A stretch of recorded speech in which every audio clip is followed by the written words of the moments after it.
মানসিক রোগের যতগুলো সিমটম একজন ব্যক্তির মধ্যে থাকলে তাকে আপনি রোগী বলতে পারবেন, তার প্রত্যেকটা সিমটম হাসিনার মধ্যে আছে। গলাবাজি করলেই কি নেতা হওয়া যায়? মোটেও না। নেতা হইতে গেলে সত্যবান এবং নিষ্ঠাবান হতে হয়। তথ্য সন্ত্রাসের উপর ভর করে রাজনীতি করার নামই তো ব্যারিস্টার ফুয়াদের রাজনীতি, তাই না? না মানে দিনে যতবার আওয়ামী লীগের নাম নিয়ে এই লোকটা ঢোক গেলে গিলে গিলে বদনাম করে, তাতে মনে হয় যে বাংলাদেশে আওয়ামী লীগ ভাইসে আসছে।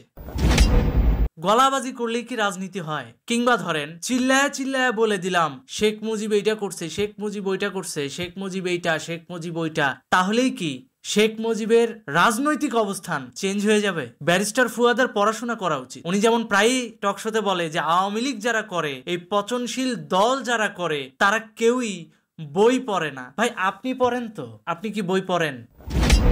বই পড়লে তো মনে হয় আপনার কাছে ওই সমস্ত বইগুলো যায় নাই যেই সমস্ত বইয়ের ভিতর বাংলাদেশের অর্থাৎ এই যে বাঙালির স্বাধিকার আন্দোলনের যে তথ্য, সেই তথ্যগুলো লিপিবদ্ধ করা আছে। মনে হয় না আপনি সেই বইটা পড়ছেন?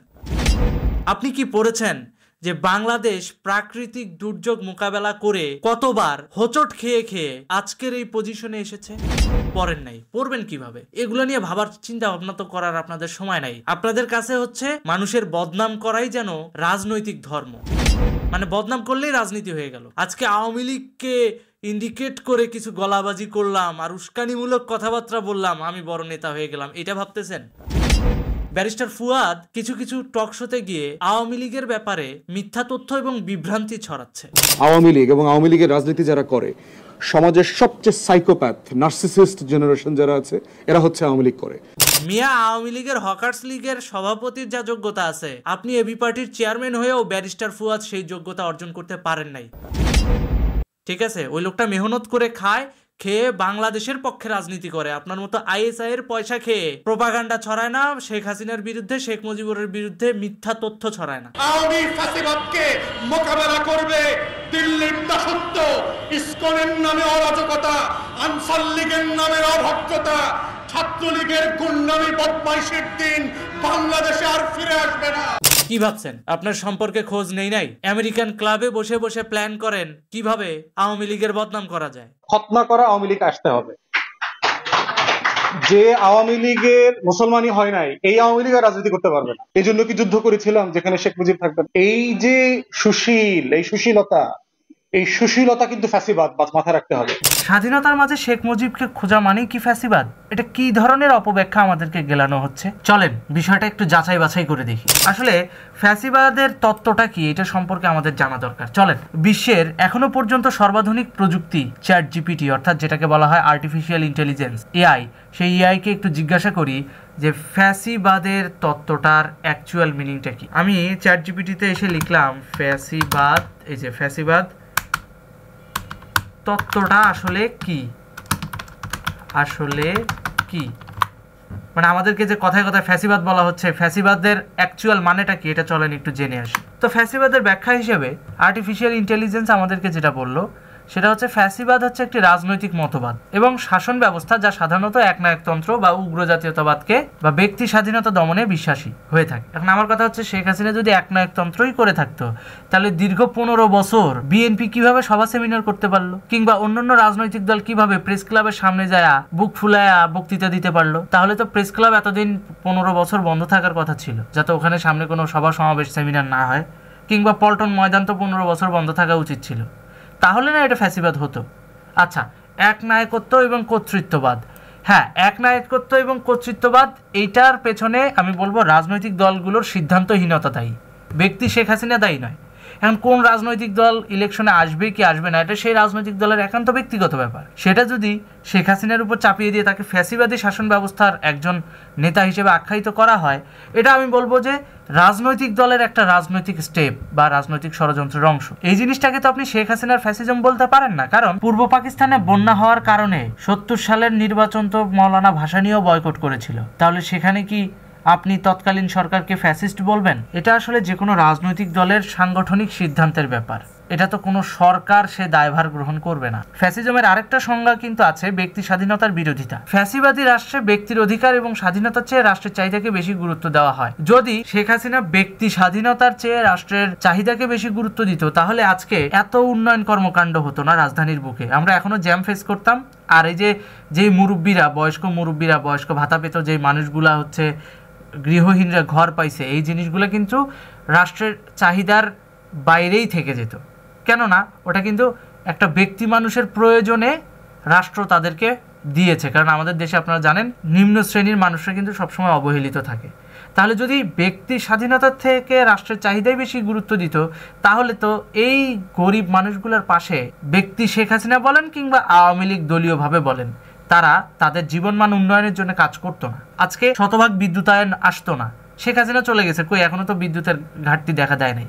তাহলে বুঝেন 15 বছর কিন্তু তিনি এটা কিন্তু ব্যক্তিগতভাবে নিয়ন্ত্রণ করে নাই, এটাকে কিন্তু তিনি রাষ্ট্রীয়ভাবেই সাধারণ মানুষের প্রয়োজনীয়তার জায়গা থেকেই কাজটা করে গেছে। যার কারণে এখনো পর্যন্ত সে চলে গেছে গিয়েছে সিস্টেম অনুযায়ী বিদ্যুৎ কিন্তু এখনো চলমান। আরেকটা হচ্ছে সহিংসতা দমন নীতি। সহিংসতা যদি কোনো রাষ্ট্রনায়ক করে তাহলে সেটা কি হতো? ফ্যাসিবাদের মধ্যে পড়তো। কিন্তু আমরা দেখলাম কি মেট্রো রেল পুরাইছে কারা? এই সহিংস ছাত্ররা। 14 সালে বাস ট্রেনে আগুন দিছে কারা? এই জামাত শিবিররা। তাহলে এখন কিভাবে শেখ হাসিনাকে ফ্যাসিবাদ বলা হয়?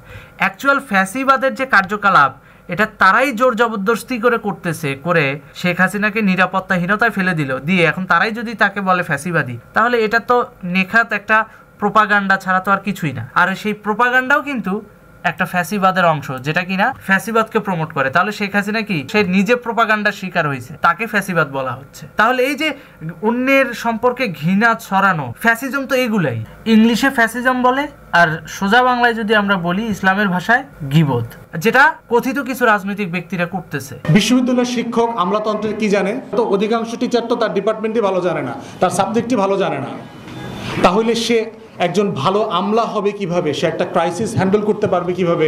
সেটা সে কিভাবে বুঝবে? আপনি যে ডিপার্টমেন্টেই যান, আপনার রবীন্দ্রনাথের 8 লাইন কবিতা বলতে হবে। আমাদের ছোট নদী চলে বাঁকে বাঁকে, বৈশাখ মাসেদার হাঁটু জল থাকে, কাল লেখা কোন কাব্যগ্রন্থে আসছে, এর পরের 2 লাইন কি? এবার বুঝছেন তো ছাত্রদের ব্রেন ওয়াশ করে শিক্ষকদের পিছনে লাগায় দিছে কারা? কিভাবে শিক্ষার্থীদের মনে শিক্ষকদের বিরুদ্ধে বিদ্বেষ তৈরি করা হয়েছে এবং কারা তৈরি করে দিয়েছে। আপনাদের তথ্য সন্ত্রাস যদি আমরা 1 by 1 ধরা শুরু করি না, আপনারা কেউই বাংলাদেশের রাজনীতি করতে পারবেন না। হ্যাঁ, এটাই বাস্তবতা। কেন বলেন? কারণ পাবলিক আপনাদের ঝেঁটিয়ে খেদাবে। সেটা কিভাবে জানেন? আমরা আপনাদের পিছনে লাগি না, এই কারণে এখনো পর্যন্ত আপনারা সঠিকভাবে মিথ্যাচার, তথ্য সন্ত্রাস এগুলো বলে টকশো করে 2টা পয়সা কামাই করতে পারতেছেন, রাজনৈতিক দলও চালিয়ে যাচ্ছেন। কিন্তু আমরা যদি আপনাদের প্রত্যেকটা কথা কোর্ট বাই কোর্ট করে এক্সপোজ করে দিই এবং আপনার মিথ্যাচারকে ধরিয়ে দেই পাবলিকের সামনে, তাহলে কি পারবেন দেশে থাকতে? পাবলিকের কাছে মুখ দেখাতে পারবেন? এরকম কিন্তু অতীতে অনেকেই রাজনৈতিকভাবে দেউলিয়া হয়ে গেছে, যারা কিনা সারাদিন চিল্লাইলেও তাদের কথা পাবলিক শোনে না, শুনবে না। 6 বছর এক্সাইলে থেকে বাংলাদেশে ফিরে আসছেন, আওয়ামী লীগের সভানেত্রী হইলেন। তার জীবনের একমাত্র লক্ষ্য রাজনীতিতে আসা, দেশে ফিরে আসা, হচ্ছে বাবার হত্যার বিচার করা। এইটা কোনো সুস্থ মানুষের কথা হতে পারে না, পৃথিবীর ইতিহাসে হইতে পারে না। তাহলে তোর বাপের যদি গুলি করে মারতো, তুই কি বিচার চাইতি না? তুই তো ব্যারিস্টার, তুই তো সবার আগে কোর্টে যায় আগে মামলা করতি, বিচার চাইতি। তাহলে শেখ হাসিনা পেশায় রাজনীতিবিদ হওয়াতে কি সে তার বাপের হত্যার বিচার চাইতে পারে না? এটা কি অন্যায়? নাকি মেজর ডালিমের কাছ থেকে টাকা খায় তুই শেখ হাসিনাকে পাগল প্রমাণিত করার চেষ্টা করতেছস? আপনি আওয়ামী লীগ নিয়ে কথা বলার যোগ্যতা দেখান। আপনার এবি পার্টি গঠনের ব্যাকগ্রাউন্ড ইতিহাস সম্পর্কে কি আমরা জানি না? যখন 14 সালে 18 সালে নাশকতার দায় নিয়ে জামাত নিষিদ্ধ হয়ে গেল, যুদ্ধ অপরাধী রাজাকারের দল হিসেবে জামাতকে ব্যান করে দেওয়া হলো বাংলাদেশে, সেই জামাতের নেতা কর্মীদেরকে শেল্টার দেওয়ার জন্য আপনি এবি পার্টি গঠন করেছেন, তা কি আমরা জানি না? এটা তো জলের মতো পরিষ্কার। আপনার এবি পার্টি গঠন করা হয়েছে শুধুমাত্র জামাতের বিকল্প হিসেবে। যদি কোনো কারণে জামাত তার নিবন্ধন ফিরে না পায়, তখন এবি পার্টির ব্যানারে সব জামাতের নেতা কর্মীরা যাতে ইলেকশনে অংশগ্রহণ করতে পারে, তারই একটা শেল্টার অর্গানাইজেশন হচ্ছে এই এবি পার্টি। তার নেতৃত্ব দিচ্ছেন স্বয়ং আপনি, ব্যারিস্টার ফুয়াদ। কি ভাবছেন বঙ্গবন্ধুকে নিয়ে মিথ্যাচার করবেন? আপনার ব্যাকগ্রাউন্ড কেউ যাচাই করবে না? কি ভেবেছেন? মিথ্যাচার করে, অপব্যাখ্যা দিয়ে কিংবা তথ্য সন্ত্রাস করে, আওয়ামী লীগকে বদনাম করে বা আওয়ামী লীগের বদনাম ছড়িয়ে আপনারা নিজেদেরকে লিডার হিসেবে বাংলাদেশে স্থাপন করতে পারবেন? এত সোজা না। ইভেন আপনি যে শিবিরের সাবেক কর্মী, এটার ব্যাপারে কি আমরা জানি না মনে করেছেন? আপনি শিবির করেছেন, আপনি জামাতে ইসলামী করেছেন, আপনি মুক্তিযুদ্ধ বিরোধী সংগঠনগুলোর সাথে সম্পৃক্ত। আপনার মুখে বাংলাদেশ রক্ষা বা বাংলাদেশের সার্বভৌমত্ব রক্ষার কথা মানায় না। গতকালকে একটা টকশো দেখছিলাম, সেখানে উনি বলছেন যে শেখ হাসিনার উদ্দেশ্যই নাকি ছিল বাবা হত্যার প্রতিশোধ নেওয়া বা বাবা হত্যার বিচার করা, এই জন্য তিনি বিদেশ থেকে বাংলাদেশে এসেছেন। ভাই, খুব কষ্ট হয়েছে না? শেখ হাসিনা বাংলাদেশে না আসলে আপনি হয়তো আরো আগেই মন্ত্রিত্ব পাওয়া যাইতেন অথবা এমপি হইতে পারতেন, হয়তো এবি পার্টিও খোলা লাগতো না, অন্য কোনো রাজনৈতিক দলের ঠিকা নিয়ে ঠিকই উঠে যাইতে পারতেন। কারণ এবি পার্টি কেন খুলছেন আমরা জানি না। যখন জামাত নিষিদ্ধ ছিল, গোপনে রাজনীতি করত বা প্রকাশ্যে রাজনীতি করতে পারতো না, তখন আপনি এবি পার্টি খুলে জামাতের কর্মীদেরকে শেল্টার দিয়েছেন, এটা আমরা বুঝি না? আর শেখ হাসিনার যোগ্যতা নিয়ে আপনি প্রশ্ন তোলেন যে শেখ হাসিনা বাংলাদেশে এসেছে শুধুমাত্র বাবা হত্যার বিচারের জন্য। তাহলে ভাই, সে শুধু বাবা হত্যার বিচার করেই চলে যেত। সে কখনোই 16 কোটি বাঙালির ব্যাপারে ভাবতো না। সে কখনোই ঢাকা মানুষের যানজটের কথা চিন্তা করে মেট্রো রেল প্রকল্পে হাত দিত না।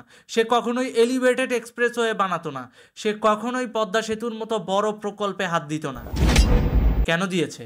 বলবেন যে দুর্নীতি করেছে, এজন্য দিয়েছে। আপনাদের তো কথায় কথায় দুর্নীতির অজুহাত। আজ পর্যন্ত শেখ হাসিনার একটা দুর্নীতি আপনারা প্রমাণ করতে পারছেন? পারেন নাই। ইভেন রূপপুর পারমাণবিক বিদ্যুৎ কেন্দ্র নিয়ে যে মিথ্যা প্রোপাগান্ডাটা ছড়িয়েছিলেন, সেই প্রোপাগান্ডায় বারাভাতে ছাই দিয়েছে রাশিয়ান হাই কমিশন।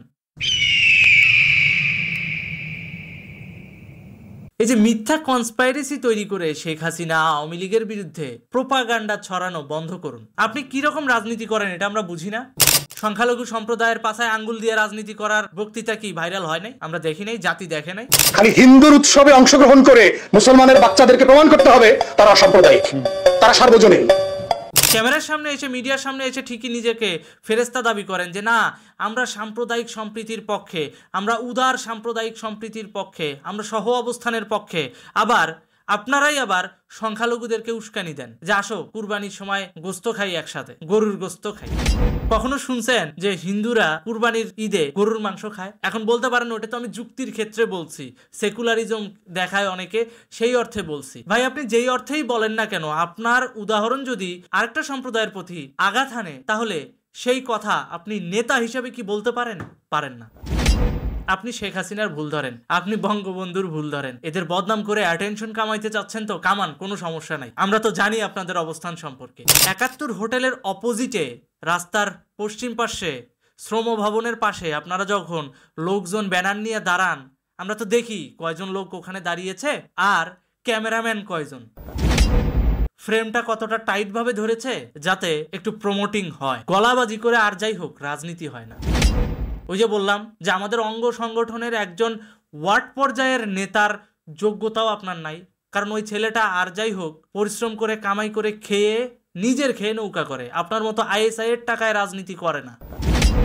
আপনার আয় ব্যয়ের হিসাব নিলে দেখা যাবে কি আপনি কোর্টে মামলা লড়ছেন কয়টা, আর আপনার অ্যাকাউন্টে কত পরিমাণ টাকা, কিংবা আপনার গোপনে মানি লন্ডারিং এর সাথে সম্পৃক্ততা আছে কিনা, সব কিন্তু ফাঁস হয়ে যাবে। ভুলে যায় না যে আপনার উপরে কেউ খোঁজ রাখে না। শেখ হাসিনার স্বপ্ন, অ্যাম্বিশন কি ছিল বলে রাখি আপনাদের। যখন রাষ্ট্রীয় ক্ষমতায় আসে সরকার হিসেবে, 96 সালের কথা বলতেছি, তখন সারের জন্য মানুষ হাহাকার করত। তখন বাংলাদেশে দুর্ভিক্ষ, অভাব লেগেই ছিল। তবুও কিন্তু শেখ হাসিনা এনজিওবাদকে প্রশ্রয় দেয় নাই আপনাদের মতো।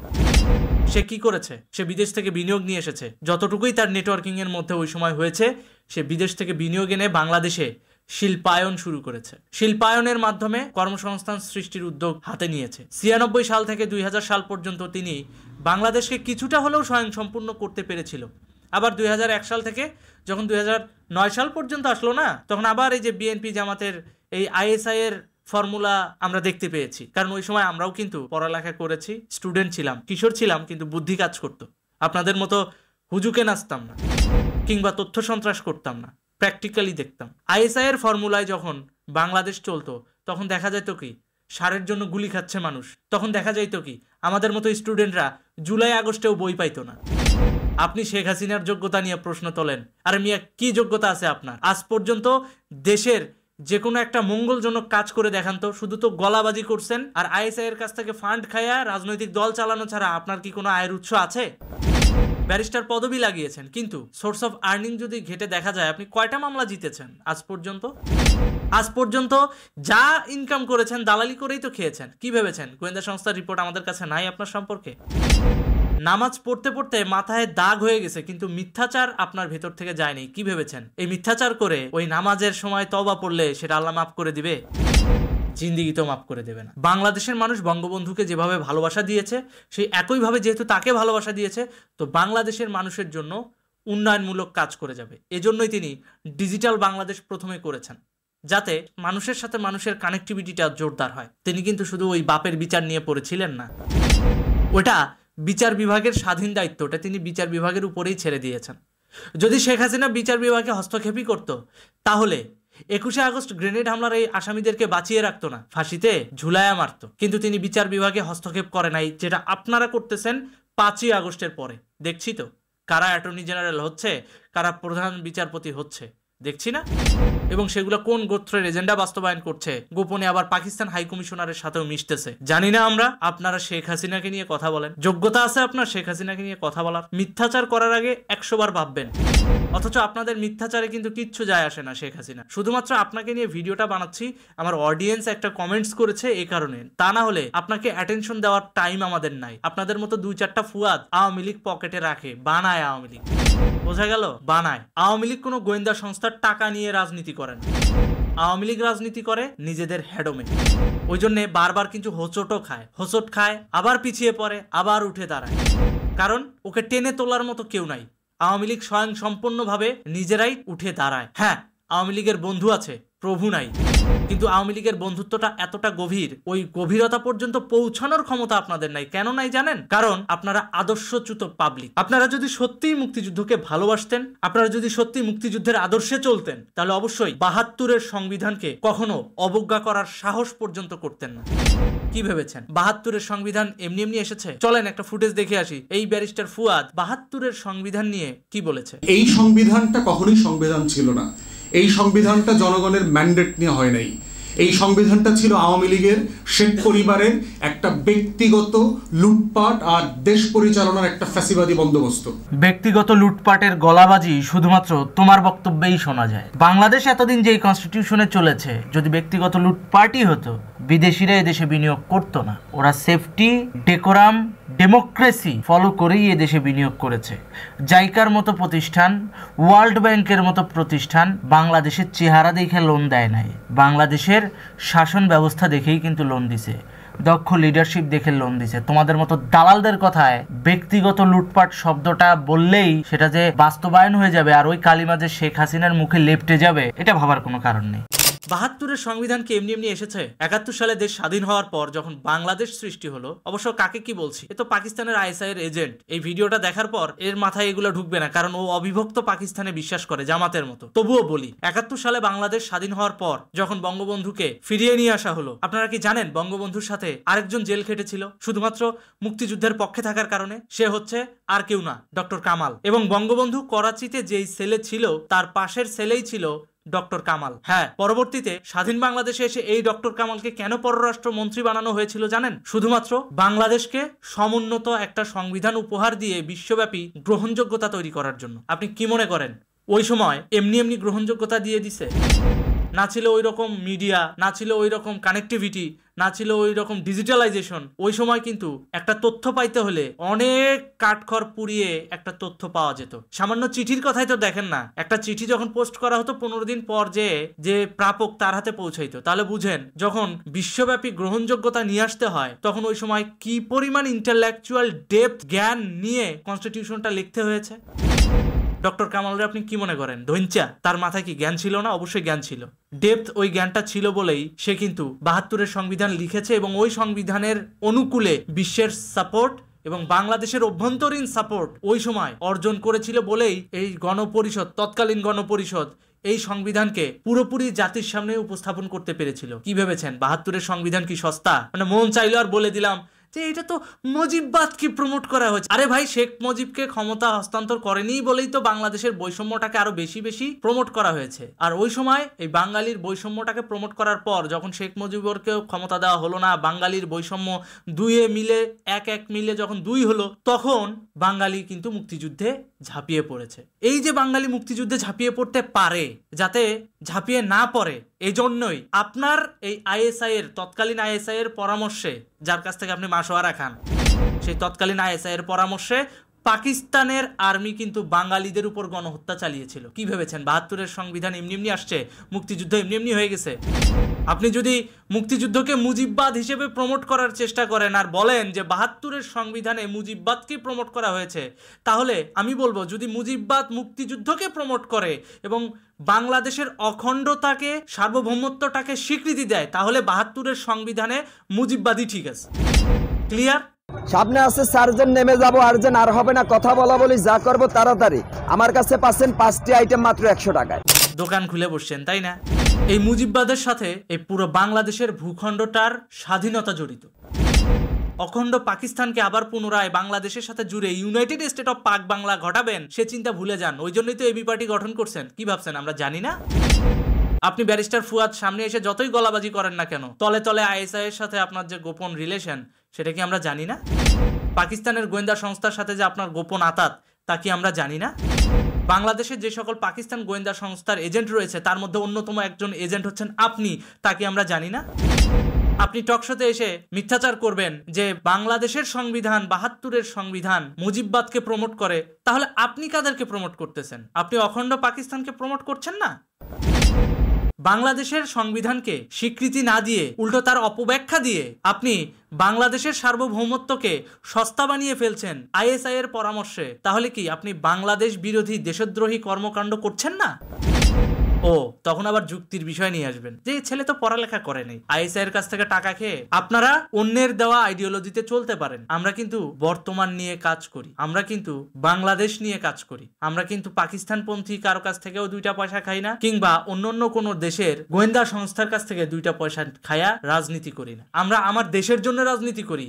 আর এই কারণেই আওয়ামী লীগ বারবার হোঁচট খায়, কারণ আওয়ামী লীগের ভিতরে যারাই মুক্তিযুদ্ধপন্থী, তাদেরকেই কোনো না কোনো ভাবে দুর্নীতি হোক কিংবা অর্থের লোভ দেখায় হোক, এই আইএসআই এর গোয়েন্দা সংস্থার এজেন্টরাই কিন্তু ম্যানিপুলেট করে আর বিভিন্ন ফায়দা হাসিল করার মাধ্যমে বাংলাদেশ আওয়ামী লীগকেই বিপদে ফেলায়। তো সমস্যা নাই, আমরাও তাদেরকে মনে করি কি আপনার মতো নাজায়েজ পলিটিশিয়ান যেমন আমার দেশের নাগরিক, ঠিক তেমনি আমার দেশে কিছু সিভিল সোসাইটির নাগরিকও তো আছে যারা কিনা পাকিস্তানের আইএসআই এর এজেন্ট হয়ে ঠিকই কাজ করে, কিন্তু তারা নিজেরাও বুঝে না যে তারা সার্বভৌমত্ব বিরোধী কাজ করতেছে। তো এরকম নাজায়েজ কিছু নাগরিকও তো আছে, এদের কারণেই বারবার আওয়ামী লীগ বিপদে পড়ে। তার মানে এই না যে আওয়ামী লীগ এবং বঙ্গবন্ধু কন্যা বাংলাদেশ বিরোধী কোনো অবস্থানে নিজেকে বিলিয়ে দিয়েছে। যদি তাই দিত, তাহলে কোটা আন্দোলন নিয়ে শেখ হাসিনা এটা জিজ্ঞাসা করতো না যে মুক্তিযোদ্ধার সন্তানরা কোটা পাবে না, তো রাজাকারের সন্তানরা কোটা পাবে।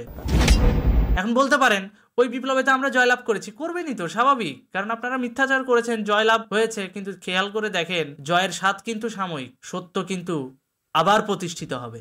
আবার সত্য যখন প্রতিষ্ঠিত হবে, পালায়াও কুল পাবেন না, গলাবাজি আর থাকবে না। কেন থাকবে না জানেন? কারণ মিথ্যা কখনো সত্যের সামনে টিকতে পারে না।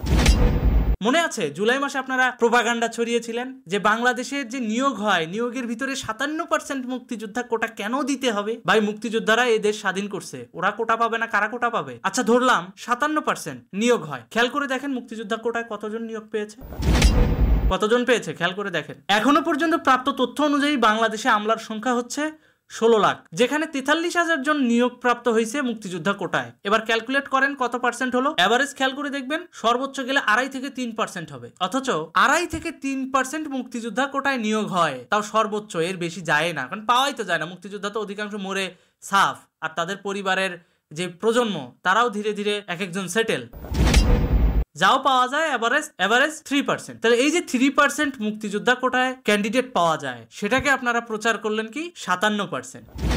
এখন এটা তো আমার মুখের কথা না, আপনারা অনলাইনে যান, এখনো পর্যন্ত মুক্তিযোদ্ধা মন্ত্রণালয়ের ওয়েবসাইটে, এখন তো ইউনূস সরকার ক্ষমতায়, মুক্তিযুদ্ধ মন্ত্রণালয়ের ওয়েবসাইটে দেওয়া আছে মুক্তিযোদ্ধা কোটায় চাকরি পেয়েছে 43,000 জন মুক্তিযোদ্ধার সন্তান। তাহলে 43,000 জন, আর পুরো বাংলাদেশে হচ্ছে আমলার সংখ্যা হলো 16 লাখ, তাহলে 16 লাখ মাইনাস দেন 43,000, বাকিটা কিন্তু পুরোটাই মেধার ভিত্তিতেই নিয়োগ হয়েছে। খেয়াল করে দেখেন 97% নিয়োগ কিন্তু আওয়ামী লীগ সরকার থেকে শুরু করে বিগত সরকারগুলো মেধার ভিত্তিতেই দিয়েছে। আর বাকি যে 43,000 অর্থাৎ 3% মুক্তিযোদ্ধা কোটা শুধুমাত্র মুক্তিযোদ্ধাদের সম্মানার্থে দেওয়া হতো, কারণ ওই মানুষগুলাই কিন্তু যুদ্ধে গেছে, ওই মানুষগুলাই গুলি খাইছে, ওই মানুষগুলাই জীবন বাজি রেখে যুদ্ধ করছে। ওই সময় মারা গেলে আপনি ফুয়াদ জায়া ওই মুক্তিযোদ্ধা পরিবারের দায়িত্ব নিতেন না। অবশ্য আজ পর্যন্ত বলতে পারবেন এবি পার্টিটাও খুলে বসছেন, নিজেকে নেতাও দাবি করেন, গলাবাজিও করেন। আজ পর্যন্ত কয়টা মুক্তিযোদ্ধা পরিবারের দায়িত্ব নিছেন আপনি? নাই, সেরকম কোনো রেকর্ড নাই। তো এই হচ্ছে বাস্তবতা। 3% 57% বানায়া ছেলে মেয়েদেরকে দিছেন উস্কায়া, হাই রে তোরা চাকরি পাস না, ওইদিকে দেখ মুক্তিযোদ্ধারা চাকরি লয়ে গেল পোলা পাইন নাতি নাতনি দিয়া। এই সমস্ত তথ্য সন্ত্রাস করেই তো জুলাই অভ্যুত্থান ঘটিয়েছেন। বেশ ভালো, এখন চাকরি দিচ্ছেন না কেন? বৈষম্যটা তো এখনো রয়ে গেল। এই আপনারাই তো ছেলে মেয়েদেরকে উস্কাইছিলেন না। এখন ওই ছেলে মেয়েরা যখন দেখে যে আপনারা আপনাদের রাজনৈতিক স্বার্থে ওই ছেলে মেয়েদেরকে ইউজ করছেন, তখন এখন কিন্তু খেয়াল করে দেখেন আপনারা ডাকলে ওই ছেলে মেয়েগুলো আসে না। এই জন্য আপনাদের ভিতরে এখন ভয়, যদি আওয়ামী লীগ ফিরে আসে, যদি আওয়ামী লীগ ফিরে আসে। এই যে যদি আওয়ামী লীগ ফিরে আসে, এই জন্য কিন্তু কথায় কথায় বলেন আওয়ামী লীগ যেন দেশে না ফেরে, চট করে দেশে ফেরার চেষ্টা করবেন না, চট করে বাংলাদেশে আসা যাবে না। পাবলিক বুঝে গেছে আমরা নেতারা যে কত বড়, চট করে দেশে ফেরার চেষ্টা করবেন না। বক্তৃতায় তো এগুলো বলেন, এগুলা যে আপনাদের ভয়ের প্রতিচ্ছবি আমরা কি বুঝি না? যে সমস্ত ছেলে মেয়েদেরকে ভাষণের মাধ্যমে উজ্জীবিত করেন যে ওরা আবার যোদ্ধা হয়ে ফিরে আসবে, ঘন্টা আসবে, কারণ ওরা জুলাই অভ্যুত্থানে দেখছে যে ছেলে মেয়েগুলো আহত হয়েছে তারা এখনো পর্যন্ত কোনো চিকিৎসা পায় নাই। যে ছেলে মেয়েগুলাকে আপনারা উজ্জীবিত করে উস্কানি দিচ্ছেন, ওই ছেলে মেয়েগুলাই ভবিষ্যতে ডাকলে দেখবেন আসবে না আপনাদের ডাকে। কেন আসবে না? কারণ ওরা পরিষ্কারভাবে বুঝে গেছে আপনারা ওদের মাথা বিক্রি করে খাইছেন শুধুমাত্র রাজনৈতিক ফায়দা নেওয়ার জন্য। সাধারণ মানুষ কি বোকা? বাবা মারা কি তার সন্তানকে পাঠাবে যে যাও আবার পুনরায় শেখ হাসিনার বিরুদ্ধে নামো? একটা জিনিস খেয়াল রাখবেন, কর্ম তার রিটার্নটা ঠিকই দিবে। সুতরাং আপনাদের কর্মফলের জন্য আপনারা অপেক্ষা করেন। আর মিথ্যা কখনোই ভালো কিছু দেয় না। আপনাদের মিথ্যাচারের কুফল আপনারা ঠিকই পাবেন, চিন্তা করেন না। আবার কোয়েন না ওটা শেখ হাসিনা করবে, এটা ন্যাচারাল পানিশমেন্ট বলেও কিন্তু একটা ব্যাপার আছে, ন্যাচারাল পানিশমেন্ট পাবেন। শুধুমাত্র মুক্তিযুদ্ধের পক্ষে থাকার জন্য শেখ হাসিনাকে আজকে দেশ ছাড়তে হয়েছে না, ভবিষ্যতে দেশদ্রোহিতার কারণে আপনাদেরও দেশ ছাড়তে হবে। এমনও হইতে পারে এই দেশদ্রোহিতা আপনাদের এমন কাল হয়ে দাঁড়াবে যে ফিউচারে আপনারা পরিচয় দেওয়ার মতো অবস্থায়ও থাকবেন না।